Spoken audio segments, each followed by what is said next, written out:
Copyright disclaimer. Under Title 17 U.S.C. Section 107, allowance is made for fair use for purposes such as criticism, comment, news reporting, teaching, scholarship, and research. Fair use is permitted by copyright statute that might otherwise be infringing. Nonprofit, educational, or personal use tips the balance in favor of fair use. Okay, you guys.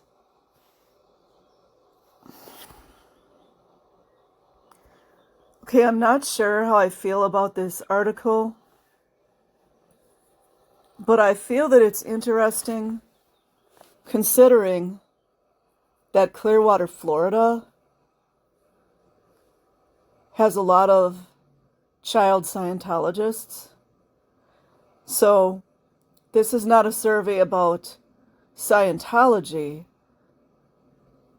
but it is allegedly collection of data on Florida's child abuse. And I'll read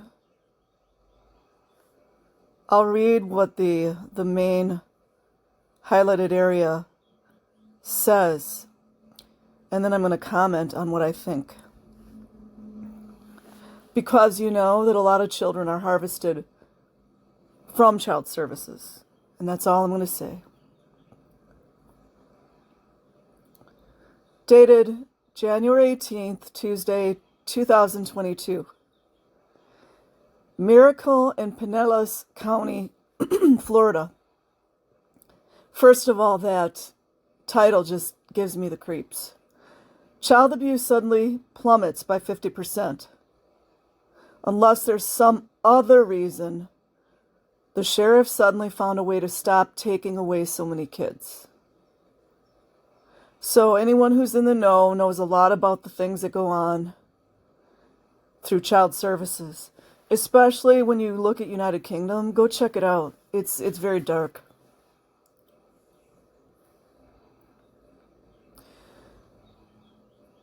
So the chart that we see here, this is what they're claiming.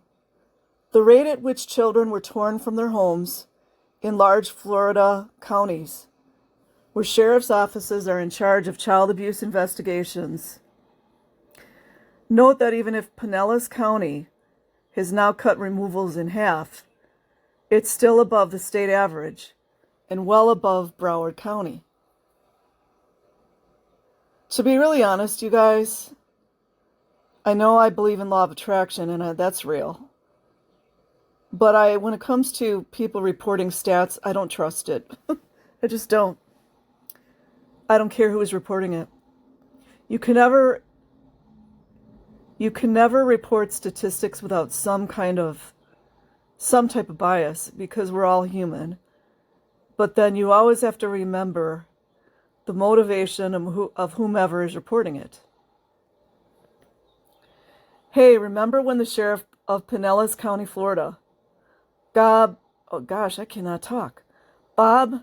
Guattiere, whose office is responsible for child abuse investigations in the county, insisted that his officers never, ever needlessly take children from their homes. Because, guys, like that never happens, right? Hail Satan. Remember how he said his officers followed a Florida Department of Children and Families framework for investigations to a T. Remember how he insisted on this even though Pinellas tears apart families at one of the highest rates in Florida, even when rates of child poverty are factored in. Less than 2 months ago, he said this to Florida news site Florida Politics. We will always make the decision that is the best interest of the children, regardless of what others may want, and that includes removing them from harmful situations when required. All of our removal decisions are reviewed by a judge. Go check out the judge in Milwaukee who was found liking child blank and was part of the blank reading in the libraries, go check it out.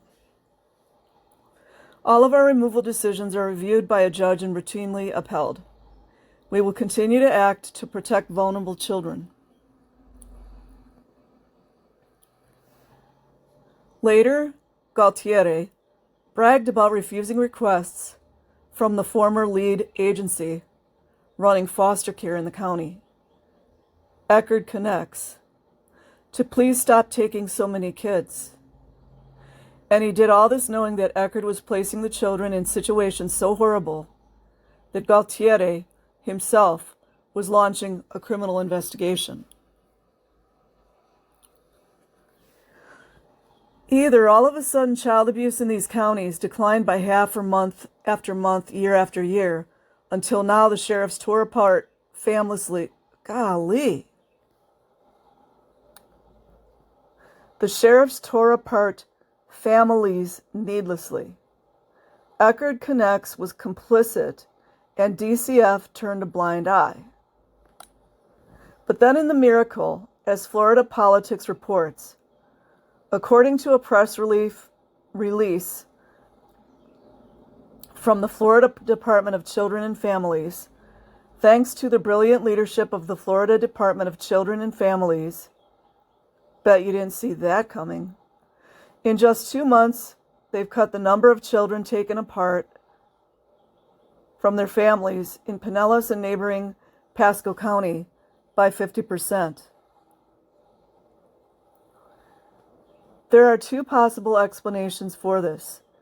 Either all of a sudden, child abuse in these counties declined by half, or month after month, year after year, until now, the sheriffs tore apart families needlessly. Eckerd was complicit, and DCF turned a blind eye. Do you guys have eyes to see? If the data is correct, it is a small encouraging first step, though it would still mean Pinellas County is tearing apart families at a rate above the state average, even when rates of child poverty are factored in. DCF Secretary Siobhan Harris deserves credit for being the first person in that job since George Sheldon to at least have the courage to admit that wrongful removal is a problem and take some steps to deal with it.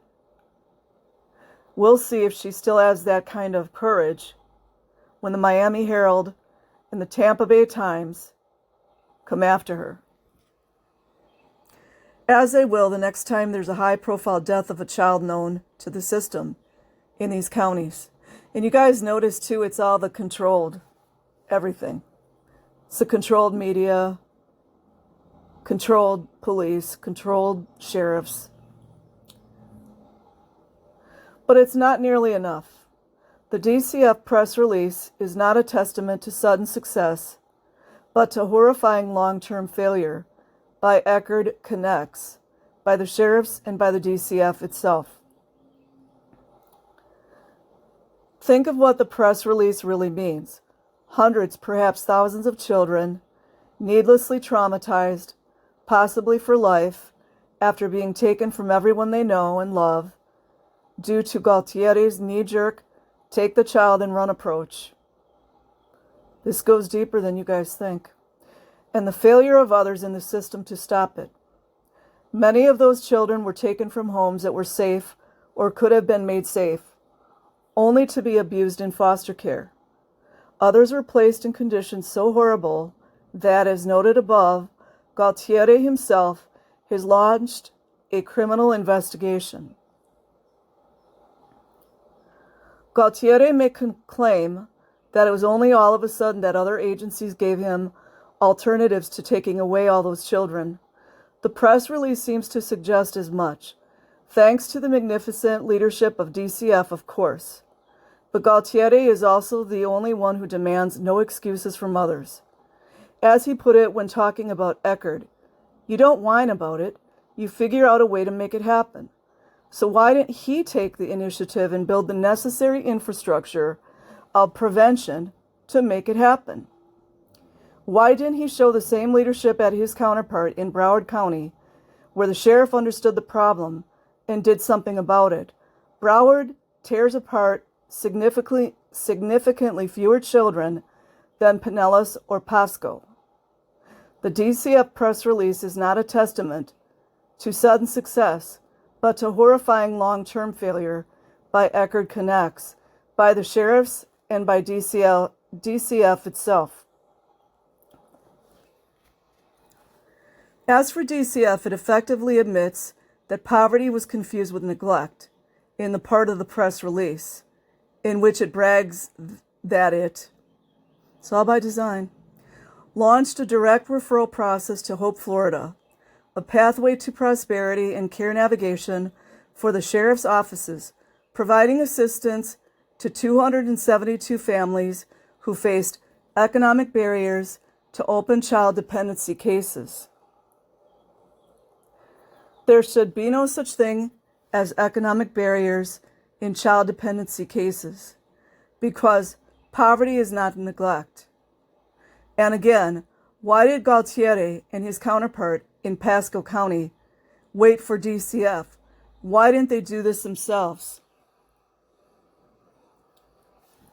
A failure of the judiciary. The press release also illustrates the failure of the Florida judiciary. Recall how Galtieri justified his take the child and run approach by saying what bad family policing agencies always say: all of our removal decisions are reviewed by a judge and routinely upheld. Yet now we know that at least half the time those decisions almost certainly were wrong. This further illustrates the need for Florida judges to start wielding gavels instead of rubber stamps. And it illustrates the urgent need for Florida to institute the model of high-quality family defenses that has allowed other communities to dramatically reduce needless foster care with no compromise of safety. A failure in journalism.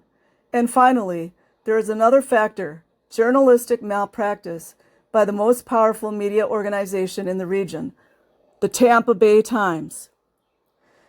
Imagine how better off hundreds of children would be now had the Times news side not ignored or downplayed the issue of wrongful removal. How many children would have been spared the hideous conditions of Eckerd care had the Times editorial board, under former editorial page editor Tim Nickens, crusaded to reduce entries into foster care instead of to increase them? By the way, Nickens also cited the fact that the judges kept rubber stamping removals as some kind of proof they were justified. See John Wedger. And again, will DCF Secretary Harris have the guts to stand up to the Times and the Miami Herald when they come after her? So I just thought you guys would find that one interesting, because it coincides with all the child abuse going on in Pinellas County, Clearwater, Florida, in the hotels and the Scientology buildings. And that is it. I will put a link in the description box. Like and subscribe if you choose. Have a great day or night wherever you are.